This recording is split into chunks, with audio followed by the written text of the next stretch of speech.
dices que sí.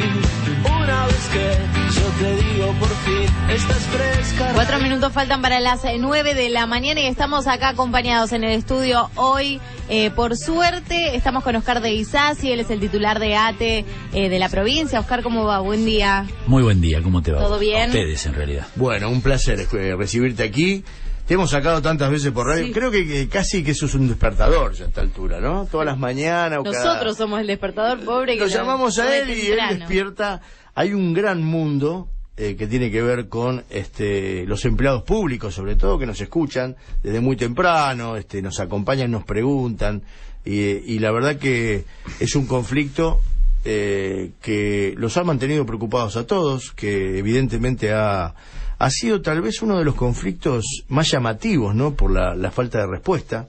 Yo hacía mucho que no escuchaba estas diferencias tan sustanciales, ¿no? Entre lo que uno puede percibir y lo que se le ofrece. Y bueno, nos parecía piola que te vinieras acá por ahí para ampliar un poco más, para escucharte y sobre todo para aquellos a quienes vos representás sepan, bueno, hoy en qué situación están, qué se puede esperar, qué no se puede esperar, hasta dónde da esta película que parece con episodios sin fin, ¿no? Episodios sin fin y algunos que hacía rato que no se veían, si es que se vieron alguna vez, ¿no? Porque en el caso de la paritaria, de los trabajadores que los rige la ley 10430, tiene ya ribetes de escándalo, sí. No es ni siquiera una negociación salarial.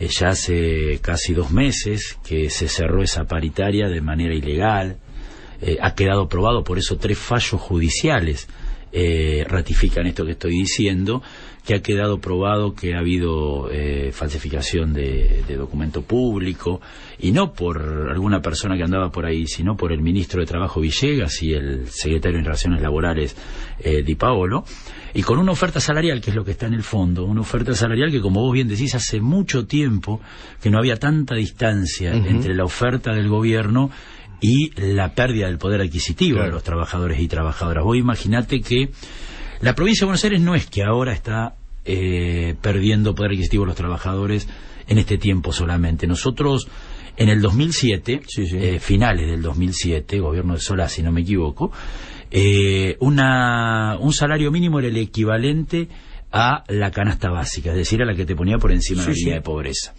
Cuando se va Scioli, el equivalente de un salario mínimo era la mitad de esa canasta básica. Ahora, con el aumento que ofrece, que instaló de manera autoritaria la gobernadora, la canasta básica se aleja aún más, porque estamos en un 45% el salario mínimo de lo que es la canasta básica. La canasta básica no es la que te hace feliz, la que vas de vacaciones, la que te permite mejorar, sino es la que te pone por encima de la línea de pobreza. Resultado concreto, hoy un trabajador auxiliar de la educación, donde hay miles, categoría 5, 6, 7, cobra entre 8.300 y 9.000 pesos de bolsillo. Yo no tengo mucho que argumentar a la audiencia, porque todos van a la carnicería, a la verdulería y saben de qué estoy hablando. Seguro. La verdad que estas trabas que se están poniendo, ¿a qué se deben? ¿A que quieren? Esto está claro que están achicando el Estado, ¿no? Esto está muy claro que cada vez se los ha, para mí, maltratado a todos aquellos que trabajan en el Estado, diciendo que son ñoquis, barbaridades. En realidad, uno ha pasado alguna vez por el Estado y conoce que hay de todo, como en todos lados, ¿sí? Hay gente que trabaja más, gente que trabaja menos, hay algunos puestos políticos, hay algunos ñoquis, como lo ha habido toda la vida, pero esto de argumentar ñoquis para sacar gente, me parece que es algo muy repetido de otras décadas, pero sobre todo muy hiriente, muy doloroso para el que realmente labura y hace el esfuerzo de ir todos los días y cumplir con su función, ¿no? Muy ofensivo, ¿no? Claro. El Estado provincial, o la provincia de Buenos Aires, para formularlo mejor, es una de las provincias que menos trabajadores del Estado tiene por habitante en relación a todas las provincias del país. Y es una de las provincias que tiene mayor necesidad de presencia del Estado, porque hay una deuda social que se cuenta por millones, sobre todo en el conurbano y en los costados de las grandes ciudades, que necesita de una presencia fuerte de salud, de educación, de políticas de niñez, para mejorar las condiciones de vida de los que menos tienen. Sin embargo, para justificar, como vos bien decís, una de las variables de ajuste de esta etapa, que es el despido de miles y miles de compañeros y compañeras, se arma el operativo Gnocchi, digamos, claro, ¿no? Esto claro. de que se da la sensación de que somos vagos, que somos becarios, que solo vamos a cobrar, pasamos cerca del lugar cuando vamos a cobrar. Sí. Lo cierto es que en la provincia de Buenos Aires no solo no falta gente, no solo no sobra gente, sino que falta gente. Uh-huh. Claro. Decía una revista española, lo leía, no un panfleto de ATE, para que quede claro, que hablaba de recursos humanos. Ellos llaman recursos humanos, yo digo que son trabajadores y trabajadoras que tienen sueños, sentimientos, pero bueno, pongamos recursos humanos. Decía, en salud el recurso humano no es reemplazable en un 80% por tecnología.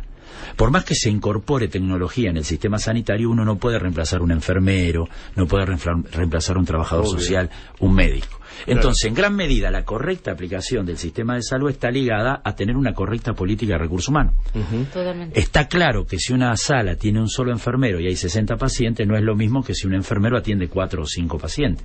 Que si tiene que trabajar 16 horas porque no le alcanza el sueldo y porque no hay personal, no es lo mismo que si hubiera el personal adecuado y salarios dignos. Entonces hay que terminar con esa falacia de querer confrontar a los trabajadores del Estado con la sociedad. No solo no falta, sino que necesitamos más trabajadores que estén en los barrios, que estén en la unidad sanitaria, el lugar donde se debieran resolver el 80% de los problemas de salud si el primer nivel funcionara, y donde lo necesita la gente. Hoy, en las barriadas del Gran Buenos Aires, uno tiene que elegir si come ese día o si paga el boleto para ir al hospital a hacer una cola a partir de las 4 de la mañana, que le den el turno a las 8 de la mañana y rezarle a la Virgen del lugar para ver si lo atienden de acá a 6 meses. Nosotros no estamos de acuerdo con el Estado heredado del siolismo, porque es un Estado que no está al servicio de la gente. El problema es que Vidal, en nombre de mejorar ese Estado, lo que hace es intentar echar personal, baja las partidas en las áreas sociales. Por ejemplo, hubo una reforma de la ley de ministerios. Sí. Se unificó el Ministerio de Desarrollo Social con la Secretaría de Niñez. ¿Bien? Son dos áreas que necesitan los que menos tienen. A ver, veamos el presupuesto, que es donde se marca de alguna manera la intención política. Resulta ser que el presupuesto de Desarrollo Social del año pasado, el del siolismo, que hizo que se lo llamara a Desarrollo Social Ministerio Fantasma, bueno, es mayor. Ese presupuesto del Ministerio Fantasma es mayor que el presupuesto que tiene hoy la Secretaría de Niñez y Desarrollo juntos. Claro. Por lo tanto, lo que acá hay en nombre de representar a la sociedad, bajo la difamación de los trabajadores del Estado, lo que hay es un tránsito implacable del Gobierno Nacional y del Gobierno Nacional de transferir la crisis por medio de un ajuste a los sectores más vulnerables y a los trabajadores del Estado. Después podrán poner el operativo mediático que quieran poner ellos, pero lo cierto es que, por un lado, asume el gobierno Macri, y lo primero que hace es transferir 160.000 millones de pesos de los argentinos cuando se eliminan las retenciones, a la vez que empieza un proceso de despido. Eso algo dice.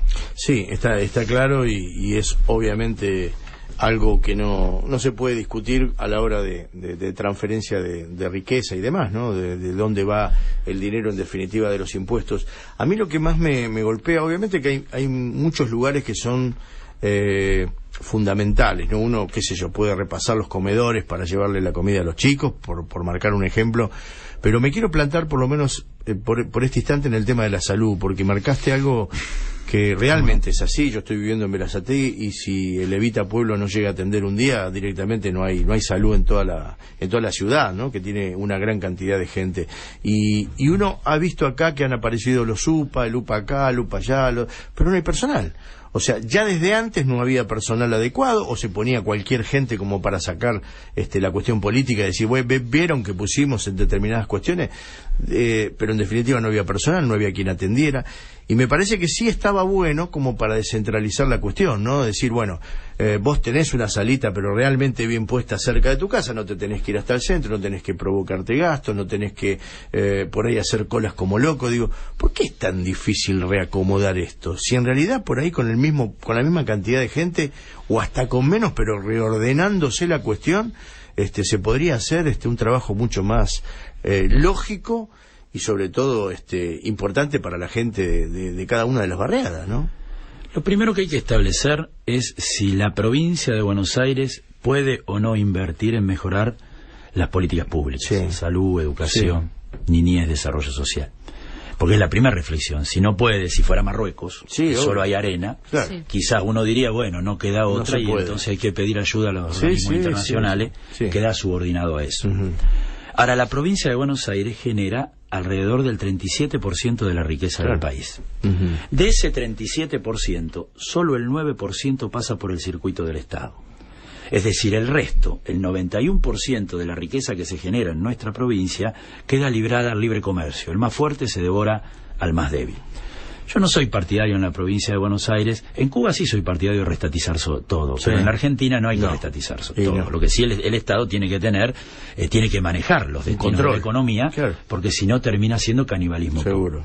Entonces, lo primero que tenemos que establecer que en la provincia hay otro camino, que no es como dice María Eugenia Vidal, que la provincia está quebrada. No es así. Si genera el 37% de la riqueza de nuestra patria, evidentemente no está quebrada. Lo que sí está terminado es un modo de recaudación del Estado provincial que es cíclico, injusto y que termina descargando los costos sobre los sectores consumidores, es decir, sobre el trabajador y la trabajadora.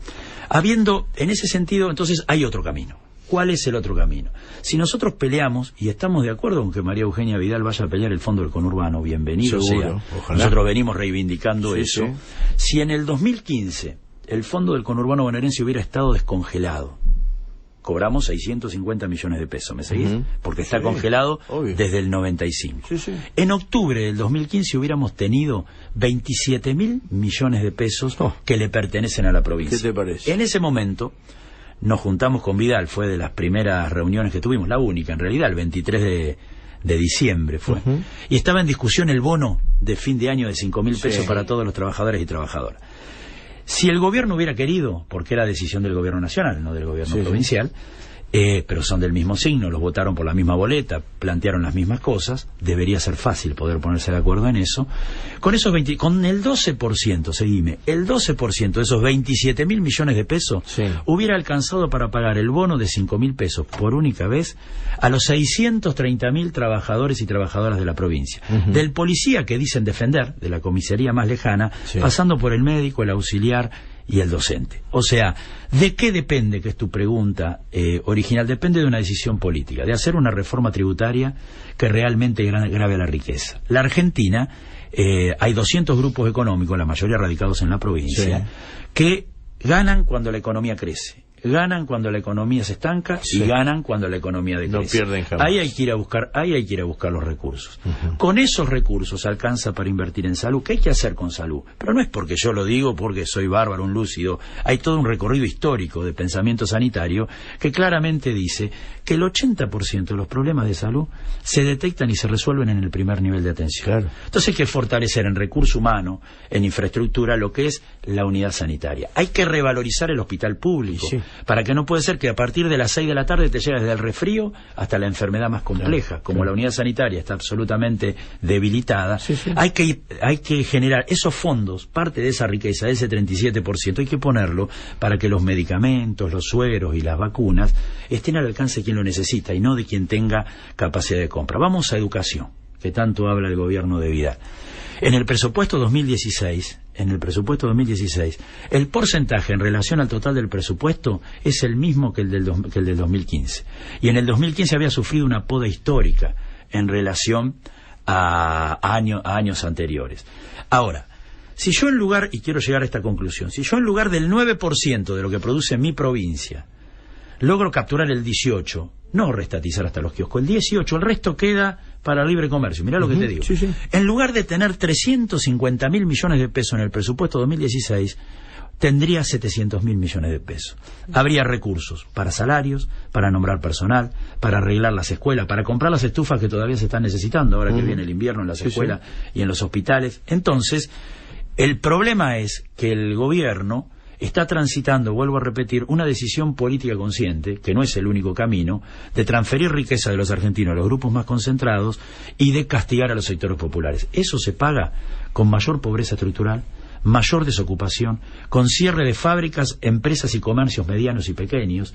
Esto ya lo vivimos en la Argentina y nos parece que quizás ahí se encuentre la razón de tu pregunta original o de tu reflexión original. Por eso en la Argentina crece la conflictividad social.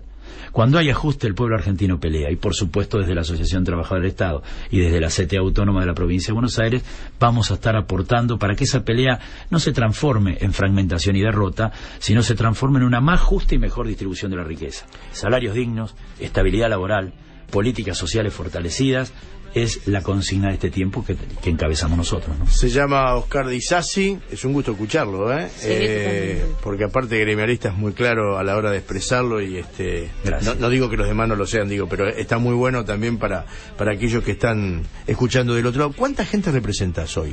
Nosotros tenemos, en mi rol de secretario general de ATE, 72.000 afiliados en la provincia de Buenos Aires. Y como miembro del Consejo Directivo Nacional, alrededor de 270.000 afiliados en todo el país. Somos el gremio más grande de la provincia y somos el gremio más grande de estatales, ¿no?, del país. Y creo que somos, si no somos el primero, somos el segundo más grande sin obra social. Nosotros no tenemos obra social. La obra social es el IOMA. Sí. Lamentablemente el IOMA es botín de guerra de los distintos partidos políticos y sus aliados. Sí queremos que no sea nuestro el IOMA, sino que sea de los trabajadores, que el directorio sea electo por el voto directo y secreto de los trabajadores y que sea renovable periódicamente, y estamos seguros que no nos vamos a encontrar de escándalos día por medio como se está encontrando ahora, ¿no? 270.000 personas. Estarás vos entre ellos seguramente, así que quédate prendido. Musiquita, escuchamos, nos distendemos y seguimos escuchando a Oscar de Isasi, titular de ATE y hombre que obviamente está al frente de una lucha que deben ganar, porque en definitiva si gana el trabajador ganamos todos. La Tecla en vivo, la voz de los protagonistas para que estés informado al instante.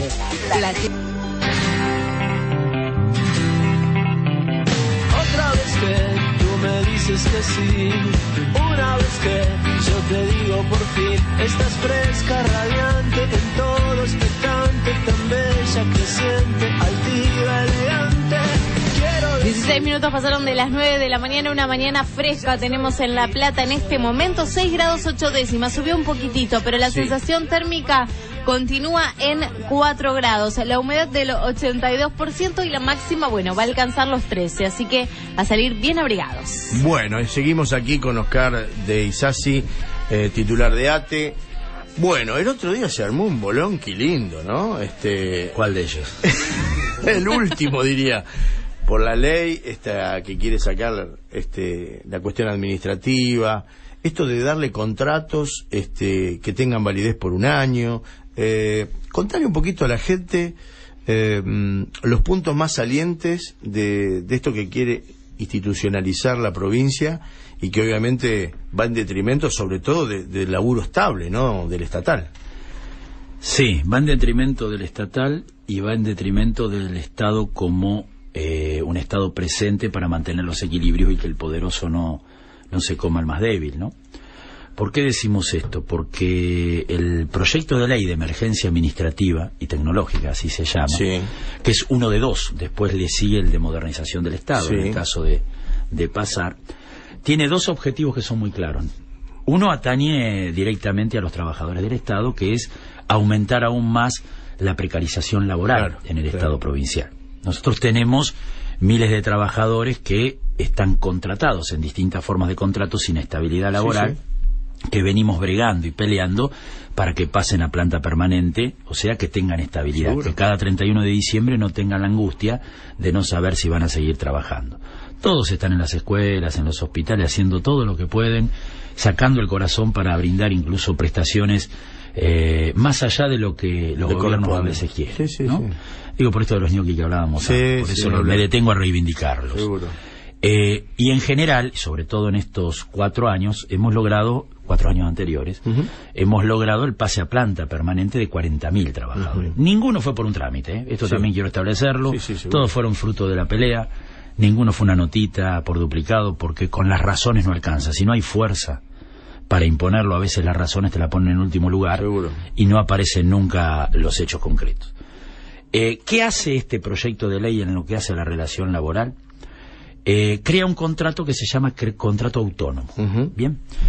Que expresamente dice en la ley, no es que yo infiero, no es que nosotros en un análisis muy profundo decimos va a suceder esto, dice expresamente que no implica derechos que consagra la ley 10430, que es la que rige a los trabajadores del Estado. O sea, por un lado, quita derechos a quien nombran por medio de este contrato nuevo, en caso de que la ley se sancione, y por otro lado dice que no implica de ninguna manera expectativa de continuidad laboral. Claro. Es decir, se rompe con esa tradición que nosotros, fruto de la pelea, teníamos, que un trabajador que trabaja determinada cantidad de tiempo pasa a planta permanente automáticamente. Claro. El gobierno anterior decía 2 años, nosotros decíamos 6 meses como mecanismo de convenio, pero él había establecido 2 años. A los 2 años se empezaba el trámite, después había que pelear y demás, pero se terminaba pasando a planta permanente.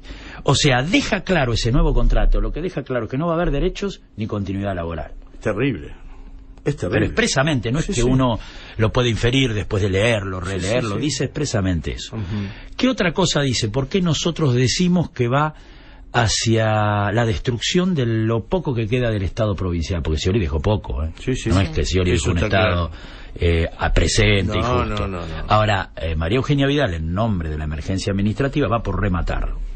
Porque no dice en alguna parte de la ley que en lugar del 7% van a invertir el 14% en salud, no dice eso. Dice que en lo que hace a licitaciones y contratación directa, los organismos de control van a quedar absolutamente limitados. ¿Qué quiere decir?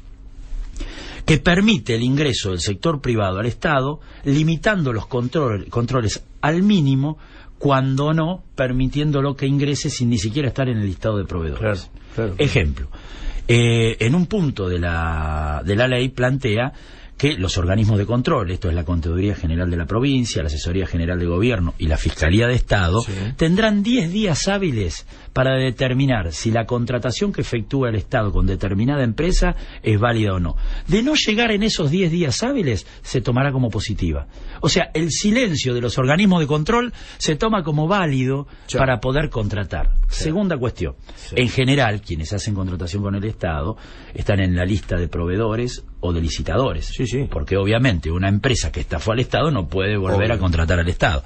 Bueno, podrán no estar en la lista de proveedores o de licitadores y hacer convenios con el Estado.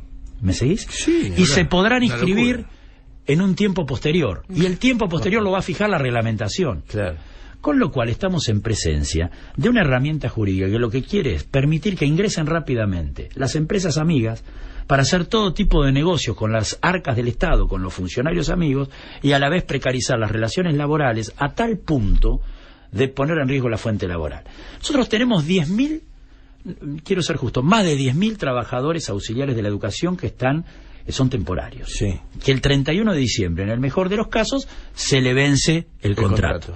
¿Qué va a pasar con esas compañeras y compañeros? ¿Van a seguir con esa forma de contrato de la ley de 430 o van a ir al contrato autónomo? Tenemos 5.000 trabajadores que desarrollan tareas en los hospitales públicos, vigiladores, personal de limpieza y enfermeros, que están con la categoría de becarios. Bien, cuando se terminen esas becas, ¿qué va a pasar con esos compañeros? ¿Van a ingresar en la ley de 430 o van a ir al contrato autónomo?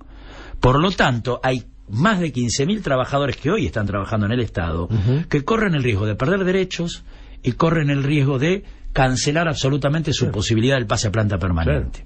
¿Me siguen afuera? Totalmente. Bueno, otra cuestión importante que me parece merituar es el decreto 230, que no se habla, que es el complemento de este proyecto de ley. A ver. Cuando uno ve, ya dijimos que la ley permite ingresar la voracidad del sector privado sin ningún control o con un mínimo control y que precariza las relaciones laborales al punto de poner en riesgo la fuente laboral.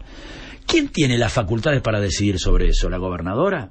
Y sería uno. Pero en realidad el decreto 230 le da facultades a los ministros para que nombren personal, para que echen personal, para que recategoricen personal, que eso es propio de la ley paritaria, violando la ley paritaria, para que fijen el valor de la hora extra. Ni la gobernadora fija el valor de la hora extra, porque es una cuestión paritaria que se fija a partir del básico de la antigüedad.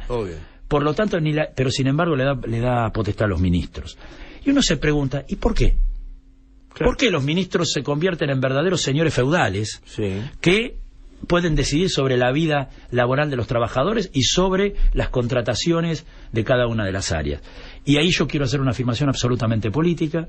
Creo que estamos en presencia de un avance estructural de los grupos económicos en la provincia y en el país. Si uno ve quién es el ministro Villegas, ¿dónde tiene recorrido en la política? no lo tiene. Fue gerente de Walmart, Sí. fue gerente también de otras empresas de la Telefónica, Telecom, Sí, perdón, Telecom, no quiero decir, de Telecom. Sí. ¿Quién fue Sarkis, ministro de Agroindustria? Fue gerente de Monsanto. Sí. O sea, se le está dando poderes a los ministros que son en realidad gerentes de los grupos económicos para que en este año hagan la reforma que hay que hacer, los negocios que hay que hacer y precaricen las relaciones laborales, porque en el 2017 no lo van a poder hacer. ¿Por qué no lo van a poder hacer en el 2017? Porque hay elecciones. Porque este es un proyecto de 8 años que intentan exponer. Claro. Entonces tienen que hacer el ajuste en el 2016 para en el 2017 presentarse como cirujanos que ya hicieron la cirugía Claro, mayor que ahora viene y lo que más- ahora viene la reparación. Claro. Sí, sí. A esto nos oponemos. Es tácticamente perfecto, digamos, la manera de encararlo. Ahora, yo el otro día hablaba la semana pasada, con un diputado del Frente Renovador, y por un lado no estaba de acuerdo, y por el otro lado me decía, mira, yo la verdad no quiero salir al aire porque este es un tema de Cambiemos, que se arreglen ellos. Es como que están en el medio y no saben para dónde disparar. Pero da la sensación de que van a disparar apoyando al gobierno de la provincia de Buenos Aires. ¿Me equivoco? Mira, ¿Sienten que la ley puede llegar a salir? Mira, creo que la ley hubiera salido si el jueves pasado Ni hablar. no ocupábamos pacíficamente la legislatura, no Sí. tengo ninguna duda de eso. Si no hubiéramos hecho una movilización el día anterior de más de 10.000 trabajadores judiciales, profesionales de la salud, del astillero y de ATE, si no hubiéramos generado esas condiciones, la ley hubiera salido. Ajá. Ahora, yo en la semana hice esfuerzos y los voy a seguir haciendo para reunirme con Solá. Ajá. Porque Solá entiende de lo que estamos Sí, hablando. ni hablar. Con el gobernador Solá se instaló la paritaria en la provincia de Es Buenos más, Aires. a raíz de este tema, te comento, este diputado me decía que Solá estaba dudando de seguir en el Frente Renovador, ¿no? Pero porque además es borrar con el codo la historia Claro. que él compartió Claro. con nosotros de construcción, por ejemplo, del convenio Sí. colectivo de trabajo, Sí, sí. del inicio del proceso a pase a planta permanente, fue en esa época. Y fue en esa época porque fuimos capaces de luchar, pero también porque el gobernador tomó el dato Sí, político verdad. de la etapa Sí, e impulsó. Nadie puede pensar que yo soy un hombre de No, Solá, no, digo, no, mi no, tradición. no. Pero me parece, por eso quiero hablar con Solá, porque él tiene mucho para decir. El prestigio que él construyó en las relaciones laborales sobre verdad. su gobierno Sí, sí, sí. tiene mucho que ver. La verdad sería muy triste que Solá en silencio vote una ley donde que derogue su propia historia, por Claro. decirlo de alguna manera. Claro. Y el Frente Renovador sí, hay que hacerlo cargo del momento histórico en el que está. Es sin ningún lugar a dudas el que puede decidir a favor o en contra de esta ley de precarización laboral y de desguace del Estado. Por eso queremos hablar con todos, con Sargini, queremos hablar con personajes que tienen trayectoria en la Seguro. política, más allá del posicionamiento. Sí, Son sí, tipos sí. serios Sí, en sí, relación sí, ni a hablar, la ni política. Queremos hablar y apelar al sentido de responsabilidad histórica, porque son hombres bonaerenses. Quizá los que vienen son representantes de grupos que hoy están en la Argentina, Sí, mañana sí, están cambian, en obviamente. Tailandia, ¿no? Sí, sí, si sí, las sí, condiciones sí. de mercado son las que más benefician. Pero sin ningún lugar a dudas, tu pregunta original, el Frente Renovador tiene mucho que decir y va a ser responsable histórico de lo que se vote en la legislatura provincial. Vamos a ver si se vota, porque el día 19 Sí, ATE ya definió un paro de 48 horas. sí. ¿Cuándo lo van a hacer? El 18 y 19, 18 y miércoles y 19. jueves. Reclamando primero la reapertura de la paritaria y no la payasada que hicieron, que hizo que cuando vamos a la reunión paritaria, porque los jueces intimaron a que fuéramos, a que reabriera la paritaria el gobierno, Sí. aparecen los mismos personajes que fueron los que hicieron trampa. Aparece Di Paolo, que es el secretario de Relaciones Laborales, y comandados por el ministro Villegas. Por eso nosotros planteamos una denuncia penal. Recurrimos por un lado a los funcionarios, dijimos que no podían encabezar la negociación los mismos que hicieron trampa, Obvio. y que la justicia dijo 3 veces que hicieron trampa, no Claro. es que lo dice ATE. Sí, sí. Y en segundo lugar, hicimos una denuncia penal porque estamos en condiciones de decir que en el juzgado contencioso administrativo número 1 hay un expediente donde hay 2 ejemplares de un acta Ajá. que deberían decir lo mismo. Sin embargo, una dice un párrafo y la otra se elimina el párrafo. Una invoca a determinadas personas que estuvieron presentes y en las otras desaparecen y aparecen otros nombres. Unas tienen determinada firma y otras no tienen ninguna firma. Eso es grave, ¿eh? Eso es grave, por eso Es hicimos grave. una denuncia penal al La- ministro de Trabajo Villegas y a el secretario de Relaciones Laborales Di Paolo. Sería, yo no quiero, y en esto no me vengan los abogados Sí, porque sí. no soy abogado, creo que es falsificación de documento Y sí, público y sí, o sí, algo sí. o algo así. Por eso fuimos a la justicia penal, porque además queremos dar señales claras. Y claro, Nosotros, nos costó mucha lucha que la paritaria tuviera jerarquización. Nos costó mucha lucha sentarnos todo el arco sindical con el Estado patrón a discutir las condiciones laborales. No la vamos a regalar porque viene alguien que no es de la provincia de Buenos Aires y quiere bastardearla.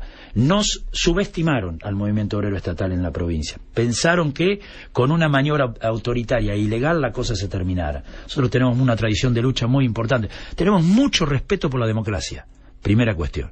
Porque tenemos mártires que murieron peleando por la democracia en las noches oscuras de la dictadura. Cuando algunos de los que hoy son funcionarios estaban más cercanos a la perspectiva de la dictadura que a la democracia. Somos respetuosos del voto popular.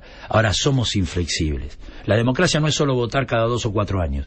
La democracia es que haya paritarias. La democracia es discutir con todos los gremios cómo mejoramos las condiciones laborales del trabajador del Estado. Porque mejorando las condiciones laborales del trabajador del Estado, mejoramos la eficacia del Estado hacia la sociedad. totalmente. Cerramos el segundo bloque y en el próximo ya lo vamos a ir despidiendo a Oscar de Sassi, titular de ATE, hombre fuerte de un gremio muy importante que moviliza sin duda alguna a la provincia de Buenos Aires y mucho más allá también, Vamos a seguir charlando con él, dale. La Tecla en vivo, la voz de los protagonistas para que estés informado al instante. La Tecla en vivo. Inicio de espacio publicitario. Presta atención y escucha esto. Moore presenta martes 24 de mayo, 22 horas. Aniversario. Moore cumple 16 años. No te pierdas la mejor fiesta del centenario. Reservas 471-7099, 505 entre 14 y 15. Moore. Revista La Tecla. La primera revista provincial con la información exacta. www.latecla.info. Otra vez que tú me dices que sí, una vez que... Eso hablamos con Oscar de Isasi, el hombre fuerte Sí. de ATE. Hablamos un poquito de fútbol también, Claro, porque sí. es muy de gimnasia. ¿O me equivoqué? Mira, De gimnasia, ¿no? ¿O no? equipos grandes, por su poder económico, hay de Sí. 2 a 8 por país según sea futbolero o no. Ajá. ¿No? Ahora, equipos grandes por realizar hazañas y convertirse en leyenda hay uno solo y ese es Estudiante de La Plata. Oh, ya bueno. quedó claro de qué cuadro Sí, es, ¿no? sí, sí. No le quiero mojar mal la oreja porque si no vamos a seguir hablando de estudiantes de Creo gimnasia. que fui claro. Contundente. Contundente. Hoy aparte, se cumple un nuevo aniversario de la primera Copa Libertadores de América que ganó Estudiantes de La Plata. Así es. Así que por ahí lo podemos sacar a Cachito Malvernada, por ahí, alguno de los muchachos de Estudiantes para recordarlo. Sería un privilegio. Qué lindo, ¿no? ¿Llegaste a vivir esa etapa? Sí. Mira, Obviamente. me acuerdo en el centenario, era chico, yo soy Sí. 62, me acuerdo en el centenario al viejo Zenón, caminando con Al viejo Zenón, mi viejo, sí, caminando con un sobre todo y un sombrero de galero. ¿Tu viejo era? Sí, mi Lo viejo, conocí en yo. blanco y negro. En blanco y negro. Sí. Estaba Cañete Blasco, creo. Claro, y Cañete Horacio Hielo. Blasco. Sí. Y yo mirando la televisión, el viejo en el centenario. Qué Así que lindo. después, bueno, ahora con YouTube y todo eso uno ve Sí. con mucha baja. Pero de esa me acuerdo en ese momento. Así que imagínate vos, ¿no? Mirá, mi viejo fue a ver ese partido de Palmeiras con mi mamá. Mi papá fanático de Estudiante. Y yo en esa época era loco del loco Gatti, era fanático de Gatti. Y dije, no, me quedo acá a ver a Gatti. Así que me perdí todos los viajes, el de Inglaterra, me perdí todo. Mirá Me vos. perdí todo. No hagas ninguna reflexión, no hace falta. Vamos a volver al tema nuestro. Volvamos a... ¿Qué sintiste? ¿Sintieron que le tocaron la cola cuando arrancó esa etapa en donde aparecieron en las escuelas a aquellos que hacían paro? Dijeron, bueno, ustedes hagan paro que nosotros le vamos a poner gente privada. ¿Cómo fue ese momento? Que, bueno, fue tenso, fue complicado, fue difícil. ¿Cómo se resolvió y qué sentiste en ese momento? Primero que me parece que nos subestimaron nuevamente de manera errónea y un erróneo análisis. Pensar que porque por medio de una resolución van a cambiar la realidad de combatividad que tienen los auxiliares de la educación, más allá del sindicato al que pertenezcan, me pareció que subestimar a quienes en el 2003 fueron protagonistas de quebrar 13 años de congelamiento salarial, que fueron los auxiliares de la educación. Sí. Por mencionar uno de los hechos. En segundo lugar, muestra de qué están hechos, de qué tipo de madera están hechos. Porque en lugar de intentar resolver un conflicto, porque en el fondo, ¿qué es lo que pasaba? ¿Por qué crecía el conflicto? Porque nuestros compañeros son militantes de un país que vive permanentemente en guerra, o porque en realidad el conflicto crecía porque el salario es de 8.300 pesos y no alcanzaba para nada. Entonces, en lugar de mirar de frente el problema de los trabajadores y abordarlo y resolverlo, lo que quisieron fue romper la huelga por medio de empresas privadas, que ese fue el motivo del cuestionamiento, de empresas privadas para hacer la tarea que hacían los auxiliares de la educación. Fue tan siniestro que quisieron transformar lo que fue un conflicto legítimo, lo que es un conflicto legítimo por salarios, lo querían aprovechar para hacer negocio con sus empresas amigas, porque además eso hay que decir, ya tenían los nombres de las empresas porque son las mismas que favorecieron al gobierno en la campaña electoral. Y por último, lo que queda claro es, y ahí está la pata a la sota en el barrio, dirían, lo que queda claro es que recursos hay. ¿Cómo puede ser que tienen plata para pagar a una empresa privada para que vaya personal de limpieza y no tienen plata para aumentar los salarios a los trabajadores y trabajadoras? Por eso digo, todo nos lleva a pensar que hay una decisión consciente de privilegiar a los sectores más poderosos, en el medio de ese privilegiar hacer todo tipo de negocio con los funcionarios, con sus empresas amigas, y descargar la crisis sobre los trabajadores, los sectores más vulnerables y los pequeños y medianos comerciantes, productores industriales, porque si bien es cierto que el tema despidos, el que está en términos públicos es desde el Estado, yo quiero recordar que ya en la Argentina no se discute la renta de la empresa. Lo que se está discutiendo son despidos y suspensiones. Y esto es fruto de un modelo económico que privilegia a grupos concentrados minoritarios en detrimento del conjunto del pueblo argentino. Hoy, un kiosco, vas al centro y te van a decir que antes vendía 10 chocolates y ahora vende 3. Para ir cerrando, ¿cuándo es la movilización? ¿Cómo se van a organizar? Contale a toda la gente que te está escuchando del otro lado. Bueno, el día ATE para el 18 y el 19, pero nosotros entendemos que una de las claves para poder hacer retroceder en este ajuste al gobierno de Vidal, que lo tiene que hacer este año para poder ofertarse electoralmente en el 2017, es la unidad de acción entre las organizaciones sindicales. Por eso el día viernes pasado, más de 20 organizaciones sindicales, que tenemos distintos debates y lo vamos a seguir teniendo, ¿seguro? No somos hipócritas, pero sí asumimos la responsabilidad en esa tercera reunión de que algunos ejes comunes debemos transitar.